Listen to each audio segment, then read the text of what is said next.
Bon, il y a la guerre en Ukraine, et il y a des situations très difficiles. On sort juste de la pandémie, elle est encore là. Il y a des catastrophes climatiques et terribles à Madagascar. Il y a une autre guerre aussi en cours au Yémen, et puis il se passe des choses terribles dans de nombreux pays du monde. Et pourtant, je voudrais vous inviter à la reconnaissance et à reconnaître tout ce que Dieu fait.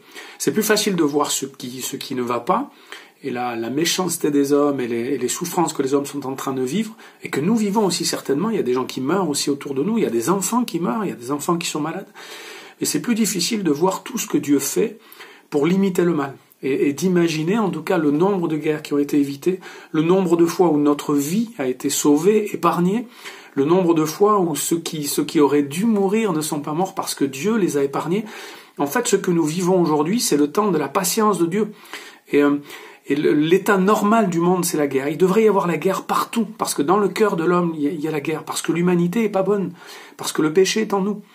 Et il faut qu'on arrive à voir que Dieu limite le mal, même si certains vont se moquer de moi en disant s'il limite le mal, il le limite pas bien. Mais si Dieu n'agissait pas, s'il n'intervenait pas, s'il ne plaçait pas en fait dans le cœur de certains êtres humains le Saint-Esprit, ce serait invivable. C'est déjà difficile à vivre, en tout cas dans beaucoup de parties du monde. Et puis il y en a qui disent c'est même difficile à vivre ici, avec l'angoisse qui nous étreint. Mais je veux vous assurer que non seulement Dieu agit, il limite le mal, et il faut qu'on apprenne à dire notre reconnaissance. Une fois qu'on a dit notre reconnaissance pour tout ce que Dieu fait, pour toutes les belles choses aussi qui se passent et dont on ne parlera jamais aux informations, pour toutes les fois où des hommes et des femmes arrivent à aimer, à pardonner alors qu'ils n'ont pas aimé, qu'ils n'ont pas été aimés, qu'ils n'ont pas été pardonnés, pour toutes les fois où des gens, sans qu'on le sache jamais, ont évité des guerres nationales, mondiales ou des guerres familiales. Tout ce qui est beau et extraordinaire, on n'en parle pas, ça nous saute pas aux yeux. Ce qui nous saute aux yeux, c'est le mal. Et je trouve que c'est bien qu'on lutte contre le mal, tout en réagissant, tout en reconnaissant le bien que Dieu fait et la force qu'il nous donne et ce qu'il nous appelle à vivre. Alors, les guerres, Dieu nous demande d'essayer de les éviter et de les arrêter.